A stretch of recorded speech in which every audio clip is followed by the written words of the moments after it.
que está o centro da revolução homossexual dentro da Igreja Católica no Brasil. Está no Rio de Janeiro, e especificamente na PUC do Rio, não? Porque lá tem um jesuíta, o padre Luiz Correa Lima, não? Ele é professor na PUC, do Departamento de Teologia, e ele criou e coordena um grupo de pesquisa que chama Diversidade Sexual, Cidadania e Religião. E eles, evidentemente, fazem pesquisa, fazem estudos, e depois ele se serve desses estudos para animar um grupo que tem a sede aqui no Rio, que se chama Diversidade Católica. Esse grupo é composto de homossexuais, lésbicas e transgêneros que se afirmam católicos e que querem revolucionar a igreja de dentro, não? Além também foi aqui no Rio que nasceu, em 2014, a Rede Nacional de Grupos Católicos LGBT, que reúne grupos de todo o Brasil, e que se define a si mesmos como coletivos leigos organizados a partir da necessidade de criar, não, espaços seguros de acolhimento respeitoso, partilha de experiências e vivência da fé cristã em comunidade. Não? O sea, no fundo, todos homossexuais reunidos dentro da comunidade católica. E, além do mais, aqui no Rio estamos perto de Petrópolis, que é a sede da editora Vozes. E a editora Vozes sempre tem divulgado, digamos, a infiltração dessa heresia, porque é uma verdadeira heresia de aceitar a homossexualidade dentro da igreja. E começou em 1967, não, com um artigo publicado por um sacerdote holandês, desta vez não é um jesuíta, é um redentorista, o padre Jaime Snoek, mas que ele é holandês, mas trabalhava em Juiz de Fora, e publicou um artigo em 67 na revista da Vozes, um artigo assim: eles também são de nossa estirpe, considerações sobre a homofilia. Ou seja, já vem que é uma infiltração na igreja que vem de mais de 50 anos, ou perto de 50 anos. E, portanto, é realmente uma hidra que cresceu muito, não? E que este livro é apenas um pequeno canivete para tratar de, não, cravá-la no coração. Não? Bom, o padre Correa Lima publicou um artigo, um livro, não?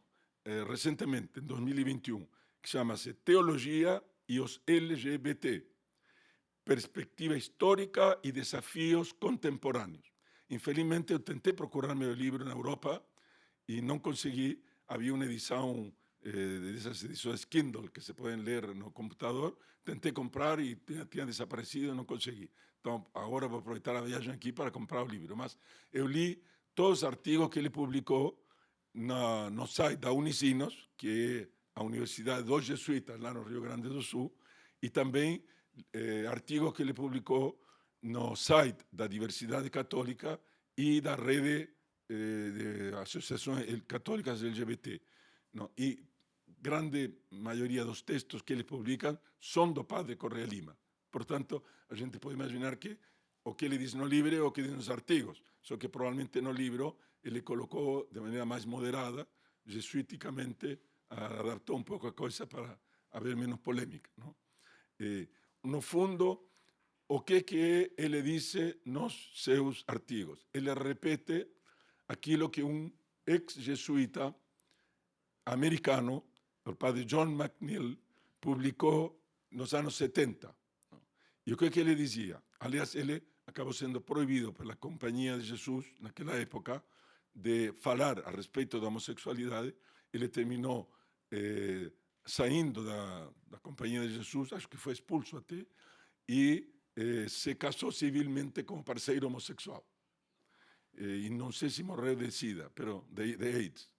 Pero, enfim, este padre John McNeill, em 74 já, escrevia o seguinte: a condição homossexual e, consequentemente, toda atividade homossexual é conforme à vontade de Deus, porque ele criou seres humanos cuja sexualidade não é determinada pela biologia. Ou seja, ven a ideologia de gênero, tá? As primeiras sementes plantadas por um jesuíta nos anos 70. Não? Depois diz, Deus teve um desígnio divino ao criar a natureza humana de tal forma que uma certa porcentagem de seres humanos fosse homossexual e dotada de dons especiais e com a tarefa divinamente designada de construir uma sociedade verdadeiramente humana. Ou seja, é Deus que os fez homossexuais, Deus que lhe deu dons específicos para eles, para construir uma sociedade verdadeiramente humana. E depois, os relacionamentos homossexuais, portanto, as relações homossexuais, podem ser moralmente bons.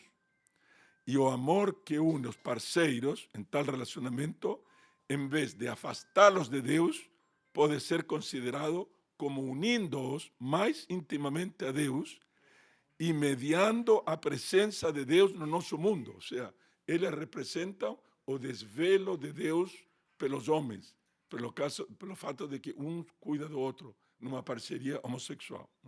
E daí conclui que, digamos, as regras de moral para os homossexuais são as mesmas que para os heterossexuais. Se eles têm atitudes, digamos, de exploração ou de egoísmo, etc., é imoral. Mas se, pelo contrário, de fidelidade, de altruísmo, etc., são morais. E perfeito. Então, a igreja deveria aceitar os relacionamentos homossexuais, as uniões homossexuais e até dar bênçãos para essas uniões. Isso que dizia já este jesuíta em 74.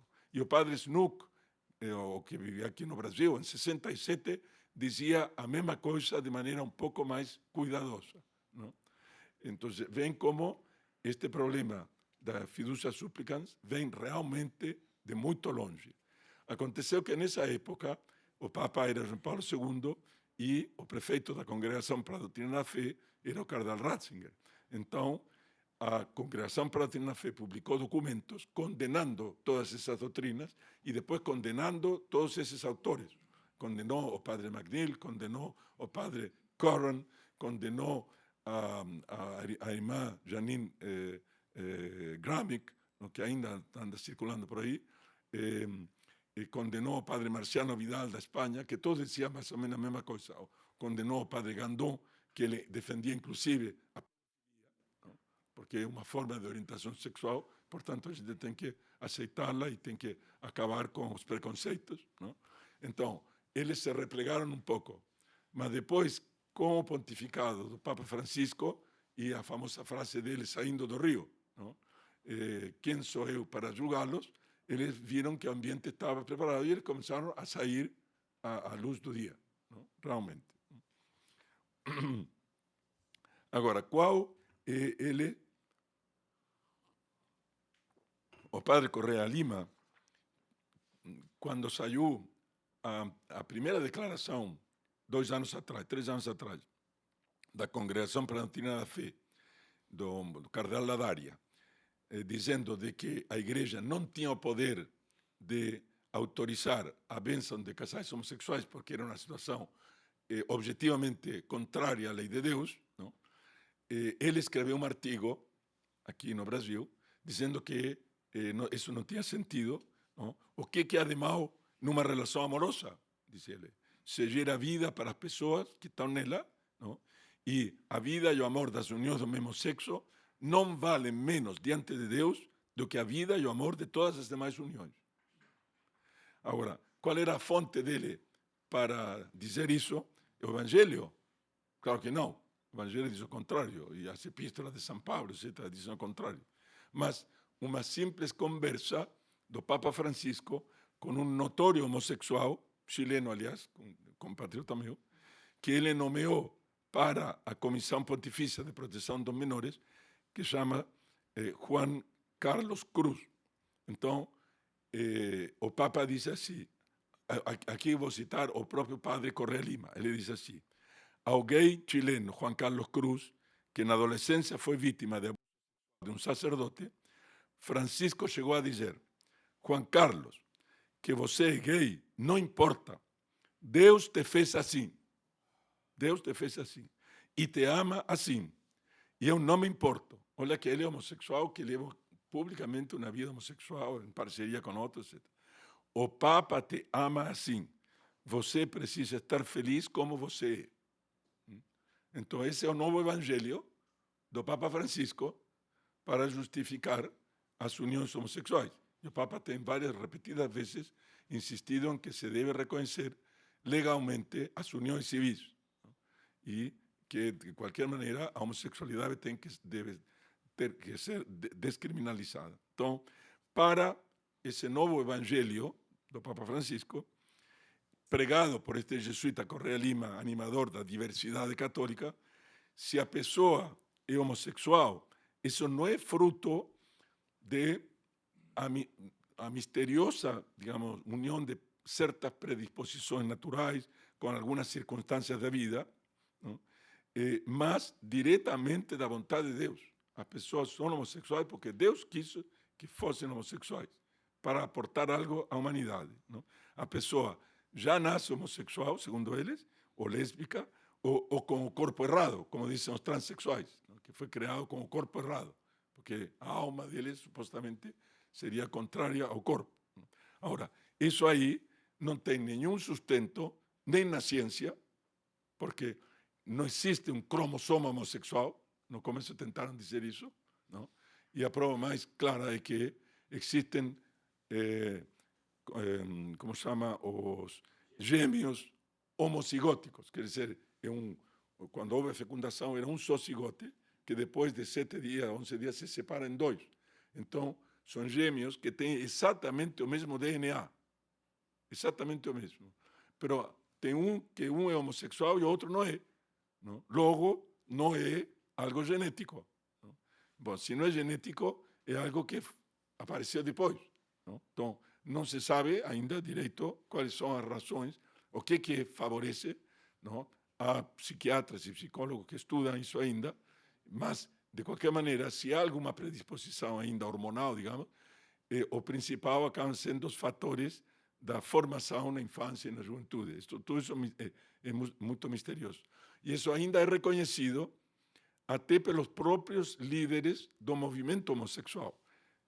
Tem 2 muito conhecidos nos Estados Unidos, um chama-se Marshall Kirk e o outro Hunter Madsen. Os 2 estudaram em Harvard, são especialistas um especialista em marketing, pelo menos, e eles dizem assim, em uma espécie de manifesto homossexual deles, chama After the Ball, depois da festa, depois do baile, diz assim: para todos os efeitos, sustentamos que os gays devem ser considerados como tendo nascido gays, embora a orientação sexual, para a maioria dos seres humanos, pareça ser o produto de uma interação complexa entre predisposições inatas e fatores ambientais durante a infância e o início da adolescência. Ele mesmo reconhece que não é algo congênito de nascimento, etc. E o catecismo da Igreja Católica diz que reconhece essa complexidade, porque diz que a gênese psíquica da homossexualidade continua em grande parte por explicar. E é verdade. Não? Portanto, também não se pode culpar a uma pessoa por ter uma atração pelo mesmo sexo. E a pessoa tem que ser tratada com muito respeito, com muita dignidade, mas eles também estão chamados a praticar a castidade. Não? E nós temos que, inclusive, admirá-los quando permanecem fiéis ao sexto mandamento. Não? Agora, o que não se pode dizer de nenhuma maneira é que foi o próprio Deus que os fez a eles homossexuais, como o Papa Francisco teria dito a esse Juan Carlos Cruz, porque também o Vaticano nem confirmou nem desmentiu o que o chileno diz. Não?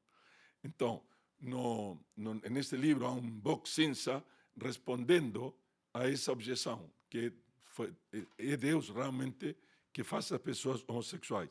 Então, o que diz o box?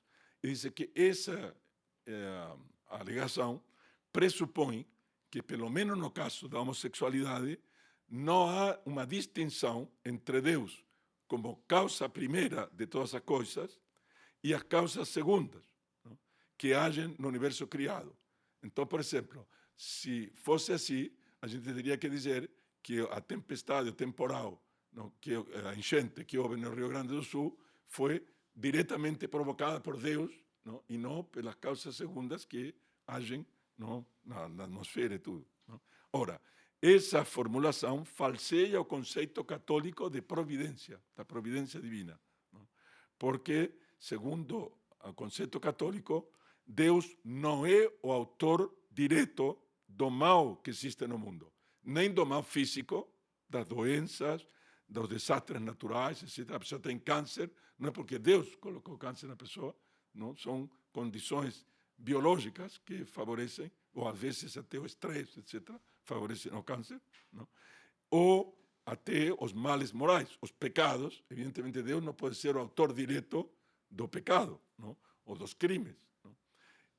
O que Deus faz, se Ele permitir, não? Negativamente, que esses males se produzam. Porque senão teria que estar fazendo milagres continuamente, porque na natureza há esses fenômenos. Então, para impedir esses desastres, teria que estar continuamente fazendo milagres, não? O que seria contrário à própria ordem criada. Então, Deus permite isso, mas são uma permissão negativa. E isso vale tanto quanto as ações não livres das criaturas, como seriam as tempestades e os temporais, mas também as ações livres das criaturas.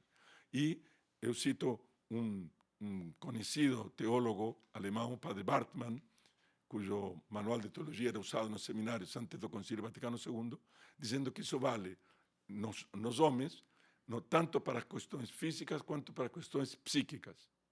E, portanto, todas as, digamos assim, as deformações que a pessoa pode ter, não, são fruto de causas segundas. Não? Às vezes são congênitas, às vezes são culturais, do ambiente em que a pessoa nasceu, ou das tragédias da vida, não? Que podem acontecer. Mas o que sim não se pode dizer de nenhuma maneira é de que foi Deus que fez eles homossexuais. Não? Então, mesmo que tenham uma tendência homossexual, eles têm que praticar o sexto mandamento da lei de Deus, que somente permite o uso da sexualidade dentro do matrimônio legítimo. Portanto, um matrimônio indissolúvel entre um homem e uma mulher. Não? Fora disso, qualquer outro uso da sexualidade é ilícito. Non me caberis, dice no livro do Éxodo. Aliás, 2 dias atrás, foi a festa de São João Batista. São João Batista morreu porque ele disse a Herodes que o relacionamento dele com Herodíades não é lícito, não pode. Não? Se São João Batista tivesse nascido hoje, ele poderia ter dado uma bênção pastoral como o cardeal Fernandes propõe na Fiducia Súplica, o que é um absurdo. Não? Ele morreu mártir da afirmação desse princípio, não? De que a lei de Deus não pode ser violada. Bom, esse foi, por assim dizer, o fulcro do braço de ferro entre a Santa Sé e a quinta coluna para a homossexualidade nos ambientes católicos. Não? Se é Deus que criou os homossexuais ou não. Não? E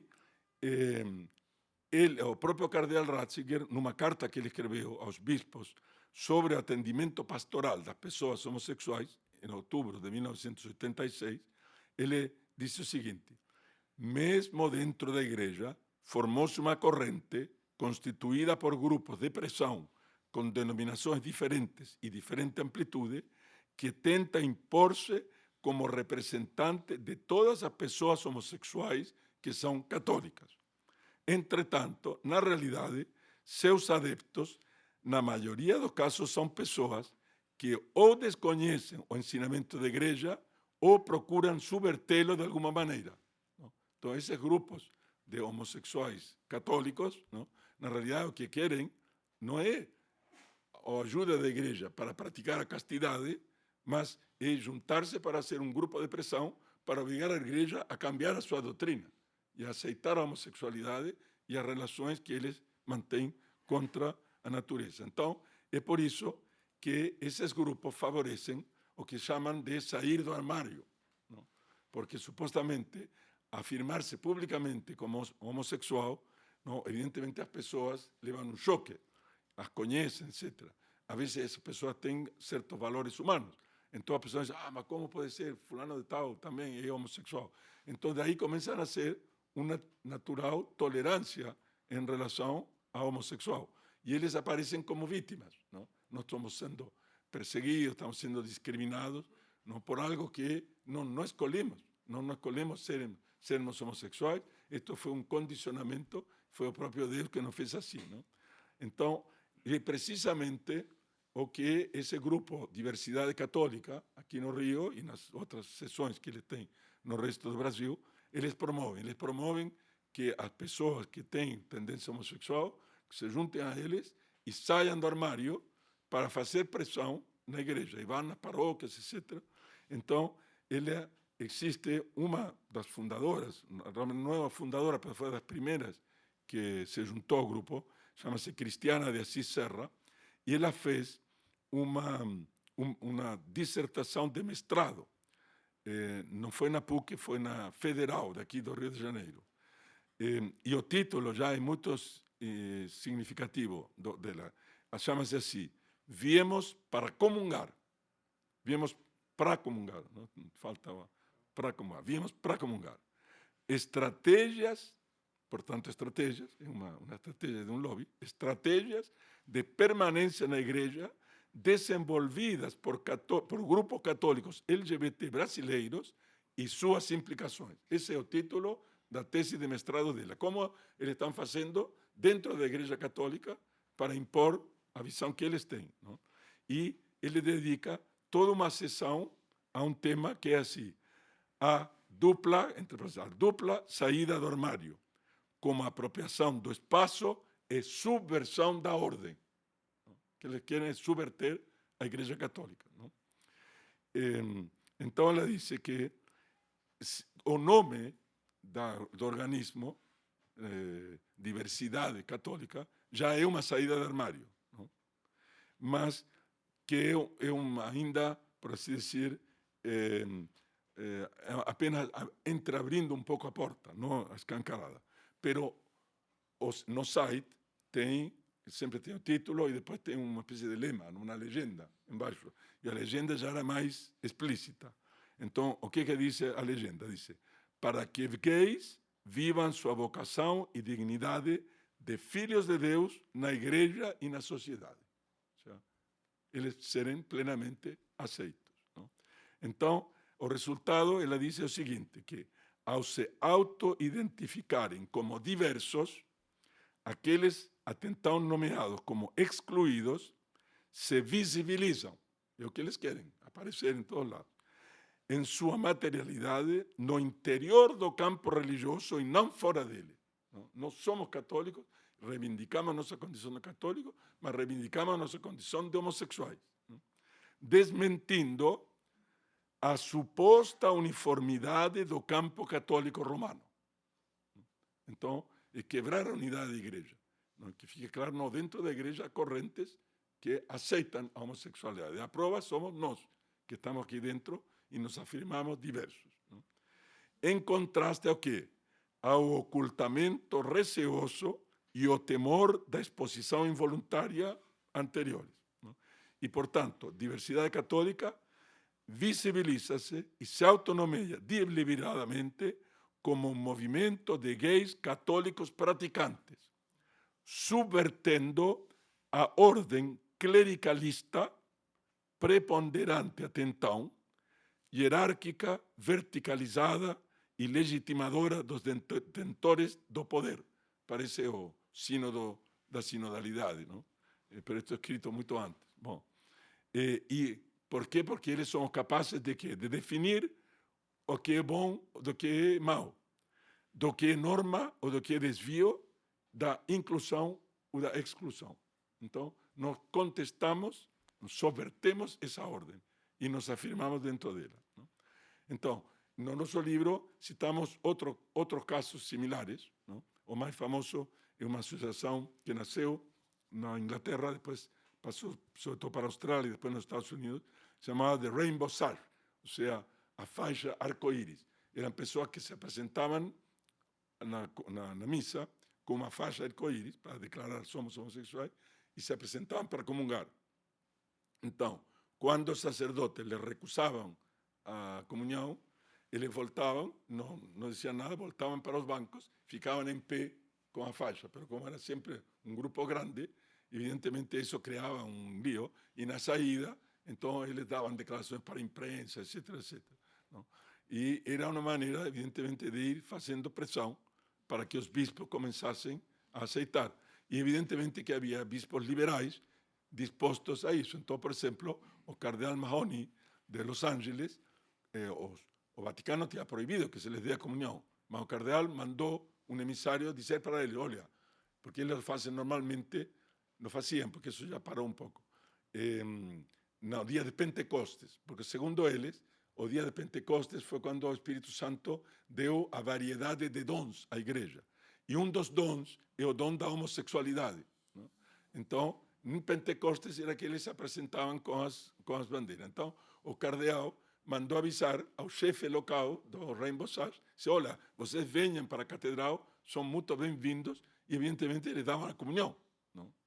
Então, mas eles queriam mais do que isso, não queriam apenas que se reconhecesse que eles poderiam receber a comunhão, portanto, que não viviam em pecado, isso é o que está afirmado implicitamente, mas queriam que fosse reconhecida as uniões deles. Então, o que eles aspiram é um reconhecimento do casamento homossexual, assim como foram reconhecidos na lei civil, que sejam reconhecidos na lei eclesiástica. Então, a primeira etapa é conseguir que, pelo menos, as uniões sejam abençoadas.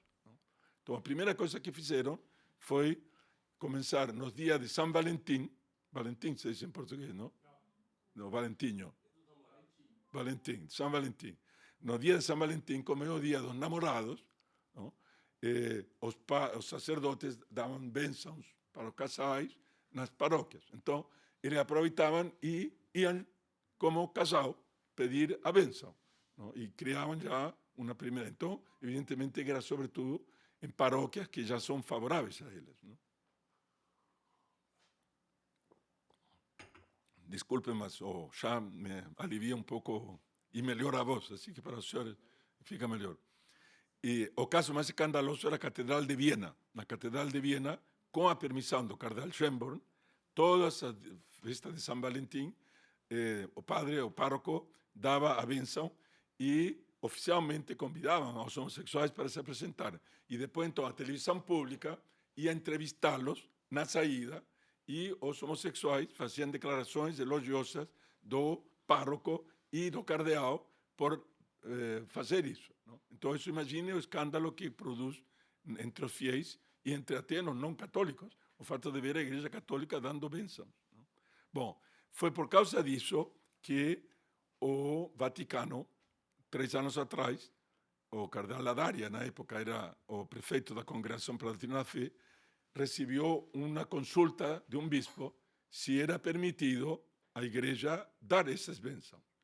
E eles publicaram um responsum, a resposta a uma dúvida, um dubium, que se diz, dizendo que não, a igreja evidentemente não tem o poder de abençoar algo que é contrário à ordem natural, contrário à lei de Deus. Não? Porque abençoar, que significa abençoar? Em latim, benedicere, ou seja, benedicere é dizer bem. Se se abençoa, se está dizendo bem, se está dizendo que aquilo que está se apresentando é bom. Não? Então, a igreja não pode fazer isso, porque equivale a dar valor a uma coisa que é absolutamente imoral. Então, o responso foi, não se pode. Bom, imediatamente, na Alemanha e na Áustria, os sacerdotes escreveram um manifesto de protesta, 230 sacerdotes protestando, e convidando os fiéis para irem nas paróquias deles para receber a bênção, em desafio ao Vaticano. E chamaram a isso Liebe gewinnt, significa o amor vence. E depois renovaram no ano seguinte, não, de novo. Viram a segunda vez, até um bispo um bispo auxiliar, deu a bênção a casais homossexuais. Não? Então, foi nesse contexto que saiu a declaração Fiducia Supplicans do cardeal Victor Fernandes com a digamos assim, a permissão, etc., a autorização, a validação do próprio Papa, que ele também tinha autorizado, em termos menos comprometedores, o responsum anterior. Então, temos um Papa que, 3 anos atrás, declara que a igreja não pode dar bênçãos homossexuais aos casais homossexuais, e 2 anos depois assina uma outra declaração que diz exatamente o contrário. Esse é o estado lamentável em que se encontra o magistério da igreja hoje. Não? E isso, claramente, como, digamos assim, em resposta à pressão que a igreja está recebendo dos grupos do lobby homossexual dentro e fora da igreja. Não? Essa é a realidade. Não? Então, no livro se faz uma pequena análise curta, assim, muito sintética, do próprio documento Fiducia Supplicans, que não vale a pena ver agora. Aliás, podem encontrar uma análise muito bem feita em 10 pontos de Dom Athanasius Schneider, um artigo que ele publicou a semana passada na revista Crisis Magazine e que foi traduzida para português e foi publicada no site do Instituto Plínio Correia Oliveira. Não podem encontrar lá, uma análise de Dom Schneider. Agora, o que nós dizemos a respeito de Fiducia Supplicans? Que se baseia, na realidade, em 5 falácias. Aqui estudam muito filosofia, de maneira que sabem perfeitamente o que é uma falácia, um argumento errado, um argumento falso. Não? O primeiro argumento falso é de que se trataria de uma ampliação do conceito de bênção, que as bênçãos anteriores que estavam proibidas pelo responsum seriam as bênçãos litúrgicas, pero que o Papa Francisco criou uma nova categoria de bênçãos pastorais, não? Que não exigem, não, a santidade das pessoas que os recebem. Não? Bom, isso é falso, porque a igreja sempre abençoou pecadores. Por exemplo, no fim da missa, o padre dá a bênção para todo mundo. E na missa tem pessoas que não foram comungar, e não foram comungar porque sabem que estão em pecado mortal. Mas elas recebem a bênção igual que os outros. Não? Pero tem a boa disposição, digamos, de querer se arrepender. Mas está abençoando as pessoas, não está abençoando as uniões que eles têm. Então, é falso dizer de que a igreja no passado só abençoava as coisas que estavam perfeitamente em ordem e todas em estado de santidade. Bom, o segundo é que diz, não, se está abençoando as pessoas, mas não se está abençoando o casal irregular. Um site italiano lo publicou muito bem, encontrou uma fotografia que estava o Papa diante de uma bicicleta. Então, ele dizia assim, o Papa está abençoando as 2 rodas, mas não a bicicleta. Não? É óbvio que se apresentam juntos é porque estão querendo que se abençoe a união deles. Não? O terceiro, a terceira falácia é de que quando eles vão ao sacerdote a pedir a bênção, é para santificar apenas os elementos bons que há na união. Não? O amor, a ajuda mútua, etc. Não? E não o aspecto mau, que seriam as relações homossexuais. Bom, isso também é uma falácia. Por quê? Porque eles se apresentam juntos como parceiros homossexuais que levam uma vida conjugal. Agora, nessa vida conjugal, não se podem separar artificialmente os aspectos bons e os aspectos. Tudo faz parte de uma só vida conjugal. E, aliás, os aspectos ditos bons, que seria o amor mútuo e a ajuda mútua, etc., na realidade, para eles, constituem a maior ocasião de pecado para manter a união e ameaçando levá-los para o inferno. Então, esses tais aspectos bons, pelo contrário, é o pior de tudo, não? Porque é o que faz que eles permaneçam em estado de pecado e público, ainda mais. Não? E a quarta falácia é que, em um momento, ele diz, bom, porque uma coisa é a doutrina da igreja, não? Teórica, e outra coisa é a sua aplicação prática, não? Na vida pastoral. Então, essa diferença entre a doutrina e uma prática que poderia ser a contrária, Monsieur Schneider, no passado, fez análise disso, dizendo que isso é maniqueísmo. Maniqueísmo é que, digamos, o homem haveria um lado bom e um lado ruim, e que, portanto, a gente pode continuar a ser bom, não, na fé e na alma, e ser ruim no outro, que isso não há problema. E tem um fundo luterano, na realidade. Não? Como Lutero dizia que a fé cobre a nossa corrupção, e que, por mais que nós façamos esforço, vamos ser sempre corruptos. Então, essa divergência entre a vida má, as más obras e a fé, não? Isso está no letrismo, no gnosticismo, mas não na Igreja Católica. O batismo nos faz filhos de Deus e nós somos recriados e santificados. Portanto, não pode coexistir. E por isso que nós temos que praticar as boas obras. Não? E o Senhor diz: quem me ama, segue os meus mandamentos. Não? Então, não se pode separar a doutrina da pastoral. E essa é uma falácia, evidentemente.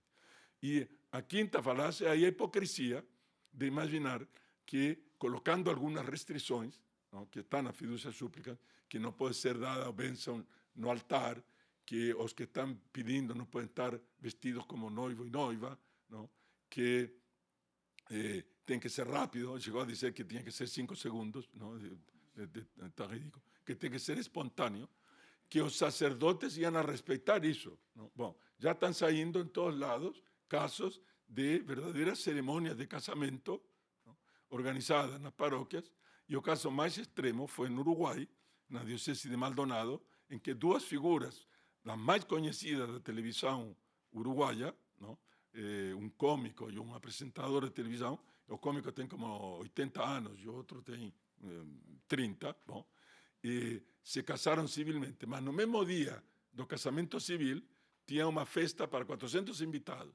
E nessa festa, diante dos 400 invitados, o vigário geral da diocese les deu a bênção, colocando a mão na cabeça dos dois, não? Que é a bênção que está na Bíblia de Jacó e Rebeca.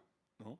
Então, no fundo, parecia uma cerimônia de casamento. Bom, depois saiu um comunicado do bispado dizendo que realmente tinha sido combinado com o bispo e que o bispo tinha pedido a autorização do núncio. Então, foi a coisa mais oficial possível. Não? E é evidente que foi feito para que fosse abusado e feito o que realmente eles querem, que é um verdadeiro casamento homossexual. Não?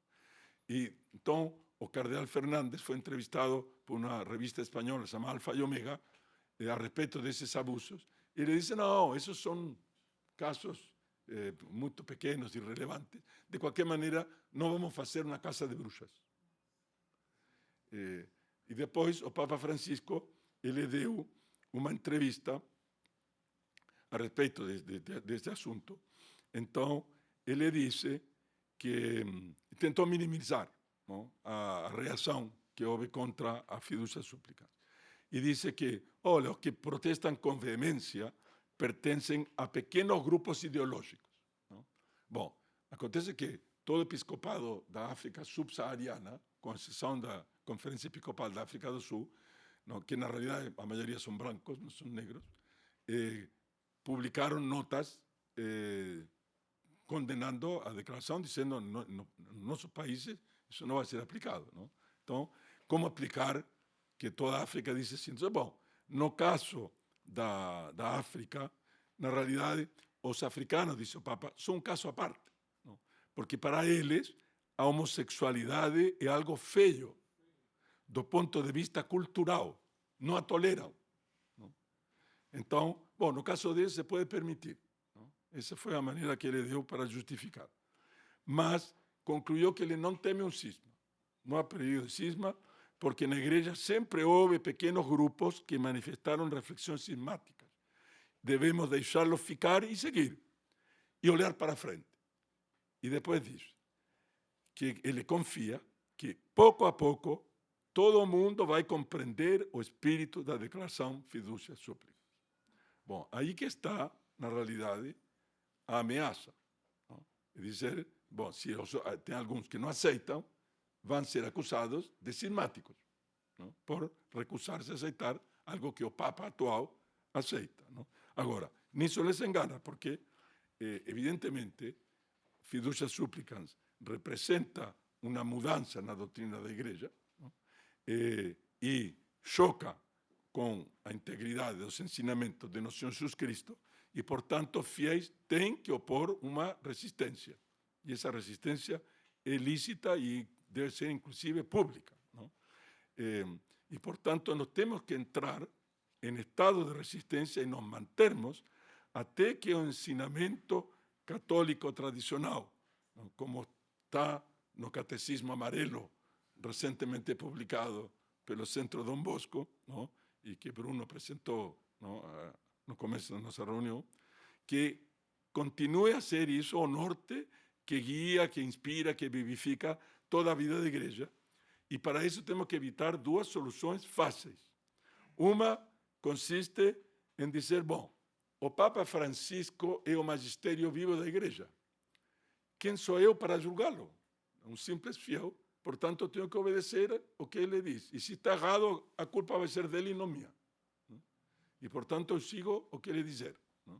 Esse, evidentemente, que é errado. É como os que obedeciam às leis antissemitas de Hitler, dizendo, bom, o Führer mandou, eu sou um simples funcionário, tenho que obedecer. Não? Depois passaram pelos tribunais.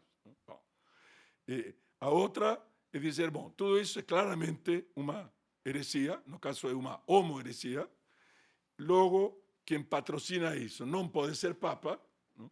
E cair no sedevacantismo, que é uma solução fácil. Bom, não reconheço ele mais como Papa, não? E é a igreja que ele dirige como sendo igreja católica, e eu levo minha vida aqui à parte. Não?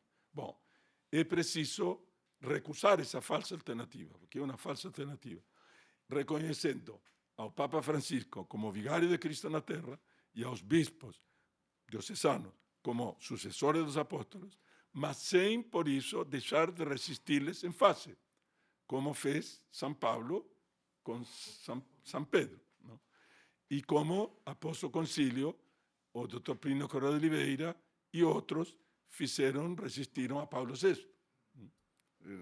No caso a Ostpolitik do Vaticano, no outro caso, a Missa Nova, por exemplo. Não? Bom, na confusão atual, corre o risco de se agravar num futuro não longínquo. Os acontecimentos desta semana já mostram que se agravando as coisas. Uma coisa é certa, é que os católicos fiéis ao seu batismo jamais tomarão a iniciativa de romper o laço sagrado de amor, de veneração e de obediência que os une ao sucessor de Pedro e aos sucessores dos apóstolos. Ainda que esses possam eventualmente oprimir as suas consciências e provocar a autodenominação da igreja. Se, abusando do seu poder e buscando forçá-los a aceitar os seus desvios, tais prelados vierem a condená-los por causa de sua posição de fidelidade ao Evangelho e de resistência à autoridade, serão esses pastores e não os católicos fiéis os responsáveis pela ruptura. E eles serão os responsáveis das consequências dessa ruptura diante de Deus, não? Do direito da igreja e diante da história, como aconteceu com Santo Atanásio, que foi vítima de um abuso de poder, mas hoje é uma estrela no firmamento da igreja. Então, nessa emergência, nós devemos levantar nosso olhar para Nosso Senhor e para Nossa Senhora e dizer-lhes, por vossa mansidão divina, ó Jesus manietado, salvai o mundo do erro que ameaça. E a Nossa Senhora, ó Virgem dolorosíssima, as vossas lágrimas derrubaram o império infernal. Muito obrigado.